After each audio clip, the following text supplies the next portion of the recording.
जय श्री जगन्नाथ। राधे राधे। आज आम जानिबा श्री जगन्नाथ लीला रहस्यर षष्ठ अध्याय प्रेमाधीन श्रीकृष्ण रो अवशिष्टांश। इंद्र गोवर्धन यज्ञ समय रे महावृष्टि करिसंती। वरुण रंदराजा को अपहरण करिसंती। जमराजा प्रभुंकर गुरुपुत्र को अनुचित रूपे संहार करिसंती एवं कुबेर निज अनुचर दुष्ट शंखचूड़ द्वारा प्रभुंक प्रति अपराध करिसंती। ए समस्त अपराध पाई दायी स्वयं मु प्रभुंकर गोवत्साहरण करिछि, कारण मु अति धृष्ट। किंतु महादेव भगवान श्री विष्णुंक कृपा पात्र, जेहेतु से प्रभुंकर सखा बोली विख्यात, अतएव ए ब्रह्मांड भितरे तांको सदृश कृपा पात्र आउ केही नाहंती। से श्रीकृष्णंकर चरणारविंदर मकरंद पान करी सदा उन्मत्त होई धर्मादि पुरुषार्थ वर्ग और परम ऐश्वर्यादि भोग को तुच्छ करिसंती। दिगंबर बेशरे श्रीकृष्णंकर पादपद्म संभूता श्री गंगा को निज मस्तकरे धारण पूर्वक हर्ष भरे नृत्य करी करी जगत को कंपित करुछंती। शिवलोकरे वास करुथिबा अधिवासी गण मुक्त। श्री भगवान निज प्रति अपराध क्षमा करंती, मात्र शिवजी प्रति अपराध क्षमा करंती नहीं। अमृत मंथन काले श्रीकृष्ण स्वयं उपस्थित होई प्रजापति पितांक द्वारा आराधना करी गौरीय प्राणवल्लभ को आनयन पूर्वक घोर विषपान कराई नीलकंठ नाम द्वारा विभूषित करथिले। प्रभु तांको महिमा महामहिम करी अभिषिक्त कराइथिले। तेणु श्री शिवजी प्रति श्रीहरि परम दयालु। श्री नारद मुनि यह श्रवण मात्रे शिवलोक को गमन कले। तत्परे देवर्षि शिवलोकरे उपस्थित होई दूररू देखिले श्री शिवजी श्रीहरि भावरे अभिष्ट होई श्री शंकर्षण देवंक आराधना करुछंती। बेले बेले केतेबेले नृत्य गीत करुछंती, केतेबेले प्रेमरे श्रीहरिंक जयध्वनि देउछंती। ए प्रकार लीला दर्शन करी श्री नारद अतिशय आनंदित होइगले एवं प्रणाम करी वीणावादन करिबाकू लागिले। तत्परे श्री नारद श्री शिवजींक पादपद्म स्पर्श रेणु कामनारे तांको समीपरे उपस्थित हेले एवं तांकर बहु गुणगान करिबाकू लागिले।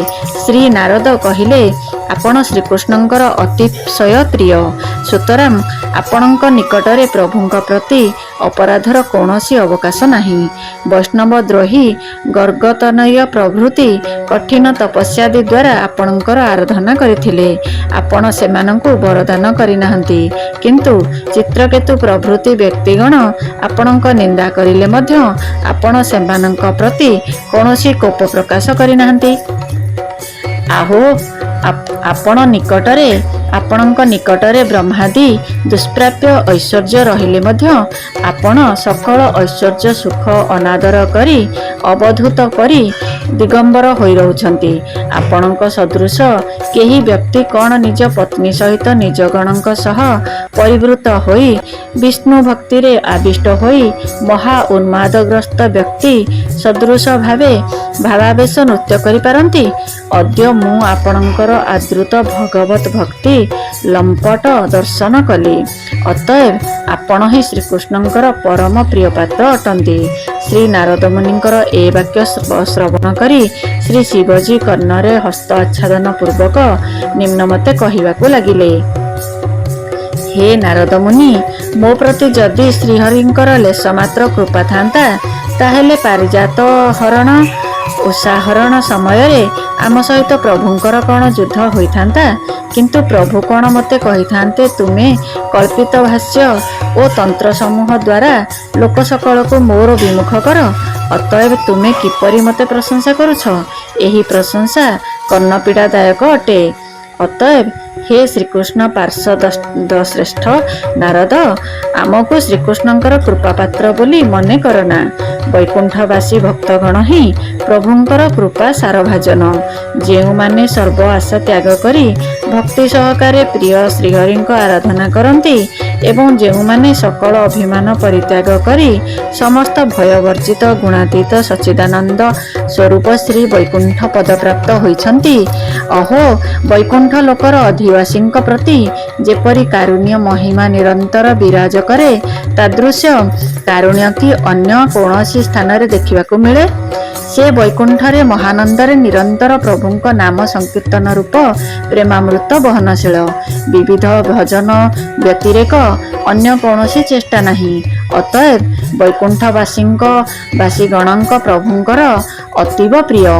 ତତ୍ପରେ ପାର୍ବତୀ ଦେବୀ କହିଲେ, ହେ ନାରଦ, ଶ୍ରୀ ବୈକୁଣ୍ଠ ଲୋକର ଶ୍ରୀ ମହାଲକ୍ଷ୍ମୀ ଶ୍ରୀହରିଙ୍କର ଅତୀବ ପ୍ରିୟ।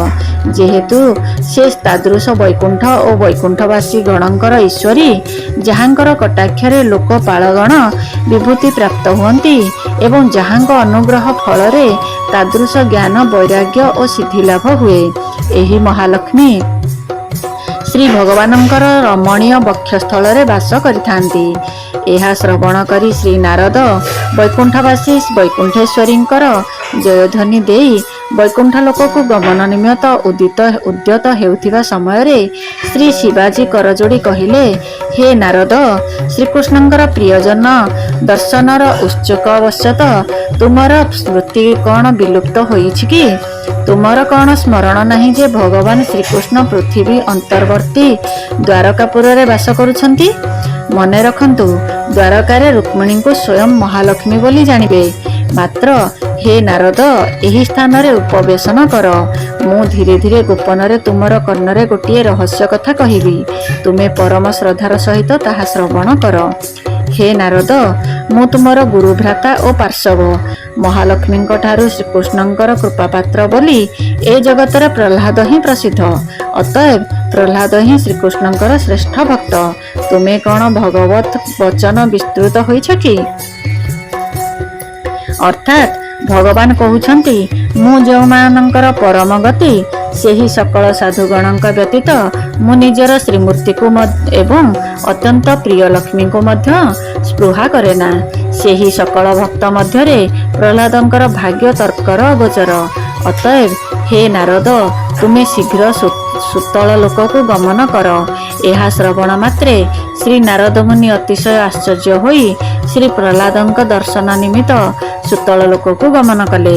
ବୈଷ୍ଣବ ଅଗ୍ରଗଣ୍ୟ ପ୍ରହ୍ଲାଦ ତତ୍କାଳେ ନିର୍ଜନ ସ୍ଥାନରେ ଭଗବତ ପଦାମ୍ବୁଜ ପ୍ରେମରେ ଉଲ୍ଲସିତ ହୋଇ ଧ୍ୟାନରେ ନିମଗ୍ନ ଥିଲେ। ନାରଦ ମୁନି ଆସିବାର ଜାଣି ଦଣ୍ଡାୟମାନ ହେଲେ ଏବଂ ତାଙ୍କୁ ପ୍ରଣାମ କଲେ। ଶ୍ରୀ ପ୍ରହ୍ଲାଦ ଯତ୍ନ ସହକାରେ ଶ୍ରୀ ନାରଦ ମୁନିଙ୍କୁ ଆସନରେ ବସାଇଲେ ଏବଂ ପୂଜା କଲେ। ତତ୍ପରେ ଶ୍ରୀ ନାରଦ ତାଙ୍କୁ ବାରମ୍ବାର ଆଲିଙ୍ଗନ କରି ପ୍ରେମାଶ୍ରୁ ବର୍ଷଣ କରିବାକୁ ଲାଗିଲେ। ଶ୍ରୀ ନାରଦ କହିଲେ, ବତ୍ସ, ତୁମେ ହିଁ କେବଳ ଶ୍ରୀକୃଷ୍ଣଙ୍କର କୃପାପାତ୍ର। ମୁଁ ତୁମକୁ ବହୁଦିନ ପରେ ଦର୍ଶନ କରିଲି। ଆଜି ମୋର ଶ୍ରମ ସଫଳ ହେଲା। ବାଲ୍ୟକାଳରୁ ତୁମର ବିଶୁଦ୍ଧ କୃଷ୍ଣ ଭକ୍ତି ଜାଗ୍ରତ ହୋଇଛି। ଏ ରୂପ ଭକ୍ତି କୁତ୍ରାପି ଦେଖାଯାଏ ନାହିଁ। ତୁମେ ଶ୍ରୀକୃଷ୍ଣାବିଷ୍ଟ ହୋଇ ଆତ୍ମବିସ୍ତୃତି ବଶତଃ ଉନ୍ମତ୍ତ ସଦୃଶ କେତେବେଳେ ନୃତ୍ୟ, କେତେବେଳେ ଗୀତ, କେତେବେଳେ ଭଜନ କରି ସଂସାର ଦୁଃଖରୁ ଲୋକ ସକଳକୁ ଉଦ୍ଧାର ପୂର୍ବକ ବିଷ୍ଣୁଭକ୍ତି ବିସ୍ତାର ଦ୍ୱାରା ସେମାନଙ୍କୁ ପରମ ସୁଖୀ କରୁଛ। ତୁମେ ଏକଦା ପୀତବାସ ଶ୍ରୀ ନାରାୟଣଙ୍କର ଦର୍ଶନ ନିମିତ୍ତ ନୈମିଷାରଣ୍ୟରେ ଗମନ କାଳେ ପଥ ମଧ୍ୟରେ ଛଦ୍ମବେଶୀ ଶ୍ରୀ ନାରାୟଣଙ୍କ ସହ ଯୁଦ୍ଧ କରିଥିଲ। ସେହି ଯୁଦ୍ଧରେ ପ୍ରୀତ ହୋଇ ସେ କହିଥିଲେ, ପ୍ରହ୍ଲାଦ, ମୁଁ ସର୍ବଦା ତୁମ୍ଭ ନିକଟରେ ପରାଜିତ। ହେ ବୈଷ୍ଣବ ଶ୍ରେଷ୍ଠ, ତୁମେ ଭଗବାନ ଶ୍ରୀ ମୁକୁନ୍ଦଙ୍କୁ ଜୟ କରିଛ। ଏହା ଆଉ କ'ଣ କହିବି? ଦୈତ୍ୟଗଣଙ୍କ ଈଶ୍ୱର ତୁମର ପୌତ୍ର। ତୁମର ପ୍ରସାଦରେ ଶ୍ରୀ ଭଗବାନଙ୍କୁ ବଶୀଭୂତ କରି ନିଜ ଦ୍ୱାର ଦେଶରେ ଦ୍ୱାରପାଳ କରି ରଖିଛନ୍ତି। ଏ ସମସ୍ତ କଥା ଶ୍ରବଣ କରି ଶ୍ରୀ ପ୍ରହ୍ଲାଦ ମହାରାଜ କହିଲେ, ହେ ଶ୍ରୀ ଗୁରୁ, ଆପଣ ସ୍ୱୟଂ ବିଚାର କରି ଦେଖନ୍ତୁ। ବାଲ୍ୟକାଳରେ ଶ୍ରୀକୃଷ୍ଣ ଭକ୍ତିର ଜ୍ଞାନ ପରିପୃଷ୍ଟ ହୁଏ ନାହିଁ, ପରନ୍ତୁ ମହତଗଣ ଯାହାଙ୍କୁ ଶ୍ରୀକୃଷ୍ଣଙ୍କର ଅନୁଗ୍ରହ କହନ୍ତି, ତାହା ଏପରି ବିଘ୍ନ ଦ୍ୱାରା ପରାଭବ ପ୍ରଭୃତି ହେବାର ଅନୁମାନ କରାଯାଏ ନା। ଯାହାଙ୍କୁ ଶ୍ରୀକୃଷ୍ଣଙ୍କର ଅନୁଗ୍ରହ କୁହନ୍ତି, ତାହା କେବଳ ସେହି ସେବକମାନଙ୍କ ନିକଟରେ ପ୍ରକାଶ ଲାଭ କରିଛି। ଅର୍ଥାତ୍ ହନୁମାନ ପ୍ରଭୃତି ସେ ଭାବରେ ପ୍ରଭୁଙ୍କର ସେବା କରିଛନ୍ତି। ମୁଁ ସେହି ଭାବରେ କୌଣସି ସେବା କରିନାହିଁ। କେବଳ ବିଘ୍ନାକୁଳ ଚିତ୍ତରେ ତାହାଙ୍କୁ ମାତ୍ର ସ୍ମରଣ କରିଛି। ଯେତେବେଳେ ପ୍ରଭୁ ମୋତେ ରାଜ୍ୟ ଦାନ କରିଲେ ସେ ସମୟରେ ମୁଁ ଜାଣିଥିଲି ଯେ ମୋ ପ୍ରତି ପ୍ରଭୁଙ୍କର ଲେଶ ମାତ୍ର କୃପା ନାହିଁ। ଶ୍ରୀ ଭଗବାନଙ୍କ କୃପା ହେଲେ ରାଜ୍ୟ ସମ୍ପତ୍ତି ଦୂର ହୁଏ। ମାତ୍ର ମୋର ତ ଏସବୁ ଅଛି। ମୋର ଅସୁର ପ୍ରବୃତ୍ତି ମଧ୍ୟ ଅଛି। ପ୍ରଭୁ ଯଦି ମୋର ଦ୍ୱାର ଦେଶରେ ଥାନ୍ତେ ତେବେ ତାଙ୍କର ଦର୍ଶନ ନିମିତ୍ତ ମୁଁ କ'ଣ ନୈମିଷାରଣ୍ୟ ଯାଇଥାନ୍ତି? ହେ ନିରୁତ୍ପାଧି କୃପାଦିଚିତ, ମୋର ଦୁର୍ଭାଗ୍ୟର କଥା କ'ଣ ବର୍ଣ୍ଣନା କରିବି? ଏଥିରେ ଆପଣଙ୍କର ଦୁଃଖ ହେବ। ଏହା ଶ୍ରବଣ ମାତ୍ରେ ଶ୍ରୀ ନାରଦ ମୁନି ଆକାଶ ପଥରେ କିମ୍ପୁରୁଷ ବର୍ଗକୁ ଗମନ କଲେ। ସେଠାରେ ଉପସ୍ଥିତ ହୋଇ ଦେଖିଲେ ଶ୍ରୀ ହନୁମାନ ବିଚିତ୍ର ବନ୍ୟଦ୍ରବ୍ୟ ଦ୍ୱାରା ଯେପରି ସାକ୍ଷାତ ଶ୍ରୀ ରାମଚନ୍ଦ୍ରଙ୍କର ସେବା କରୁଛନ୍ତି। ଗନ୍ଧର୍ବମାନେ ରାମାୟଣ ପାଠ କରୁଛନ୍ତି। ହନୁମାନ ତାହା ଶ୍ରବଣ କରି କମ୍ପ ପୁଲକାଦି ଦ୍ୱାରା ପରିବ୍ୟାପ୍ତ ଆନନ୍ଦାଶ୍ରୁ ମୋଚନ କରୁଛନ୍ତି। ଏହା ଦେଖି ଶ୍ରୀ ନାରଦ ହୃଦୟରୁ ହର୍ଷ ଭରେ କହିଲେ, ଜୟ ଶ୍ରୀ ରଘୁନାଥ, ଜୟ ଶ୍ରୀ ଜାନକୀନାଥ। ଶ୍ରୀ ହନୁମାନ ପ୍ରଭୁଙ୍କର ନାମ କୀର୍ତ୍ତନ ଶୁଣିବା ମାତ୍ରେ ଲମ୍ଫ ପ୍ରଦାନ କରି ଶ୍ରୀ ନାରଦଙ୍କୁ ଆଲିଙ୍ଗନ କଲେ। ତତ୍ପରେ ଶ୍ରୀ ନାରଦ କହିଲେ, ହେ ଶ୍ରୀମାନ, ଆପଣ ଭଗବାନଙ୍କର ପରମ ପ୍ରିୟ। ଆପଣଙ୍କୁ ମୁଁ ଆଜି ଦର୍ଶନ କରି ପ୍ରଭୁଙ୍କର ପ୍ରିୟ ହୋଇଲି। ଆପଣ ରଘୁନାଥଙ୍କର ଦାସ, ସଖା, ଆସନ, ଧ୍ୱଜ, ବାହନ ସବୁକିଛି। ଆପଣ ସର୍ବତୋଭାବେ ପ୍ରଭୁଙ୍କର ନିକଟରେ ଆତ୍ମସମର୍ପଣ କରି ପ୍ରଭୁଙ୍କର ପରମ ପ୍ରିୟ ଅଟନ୍ତି। ଏହା ଶୁଣି ଶ୍ରୀ ହନୁମାନ କହିଲେ, ହେ ମୁନିବ, ମୁଁ ଅତି ଦୀନ, ଶ୍ରୀ ରଘୁନାଥଙ୍କର ପଦାମ୍ବୁଜରୁ ପରିତ୍ୟକ୍ତ। ଆପଣ କାହିଁକି ମୋତେ ବିରହ ସ୍ମରଣ କରାଇ ରୋଦନ କରାଉଛନ୍ତି? ମୁଁ ଯଦି ତାଙ୍କର ସେବକ ହୋଇଥାନ୍ତି ତେବେ କ'ଣ ପ୍ରଭୁ ମୋତେ ତ୍ୟାଗ କରି ଯାଇଥାନ୍ତେ? ମୁଁ ଅତ୍ୟନ୍ତ ଅଧମ। ଅତଏବ ମହାପ୍ରଭୁ ବର୍ତ୍ତମାନ ମଥୁରାପୁରୀରେ ଅବତୀର୍ଣ୍ଣ ହୋଇ ନିଜ ଐଶ୍ୱର୍ଯ୍ୟର ପରାକାଷ୍ଠା ରୂପ ବିଭୂତି ସକଳ ପ୍ରକାଶ କରିଛନ୍ତି। ମହାତ୍ମା ପାଣ୍ଡବଗଣ ଅତି ମହାପ୍ରଭୁ ଯେଉଁ ଅନୁଗ୍ରହ ବିସ୍ତାର କରିଛନ୍ତି ତାହା ତୁଳନାରେ ମୋ ପ୍ରତି ତାଙ୍କର ଅନୁଗ୍ରହ ଧୂଳିକଣା ମାତ୍ର। ତେଣୁ ଆପଣ ପାଣ୍ଡବମାନଙ୍କ ନିକଟକୁ ଗମନ କରନ୍ତୁ। ତତ୍ପରେ ନାରଦ ମୁନି ପାଣ୍ଡବଙ୍କ ଗୃହକୁ ଗମନ କଲେ। ରାଜଧାନୀରେ ପହଞ୍ଚିବା ମାତ୍ରେ ଶ୍ରୀ ନାରଦ ମୁନିଙ୍କୁ ଧର୍ମରାଜ ଯୁଧିଷ୍ଠିର ପ୍ରଣାମ କଲେ ଓ ତାଙ୍କର ପୂଜା ଆରାଧନା କଲେ। ତତ୍ପରେ ଶ୍ରୀ ନାରଦ କହିଲେ, ଏହାର ପରବର୍ତ୍ତୀ କାହାଣୀ ଜାଣିବା ପରବର୍ତ୍ତୀ ଅଧ୍ୟାୟରେ। ରହିଲି। ଜୟ ଜଗନ୍ନାଥ। ରାଧେ ରାଧେ।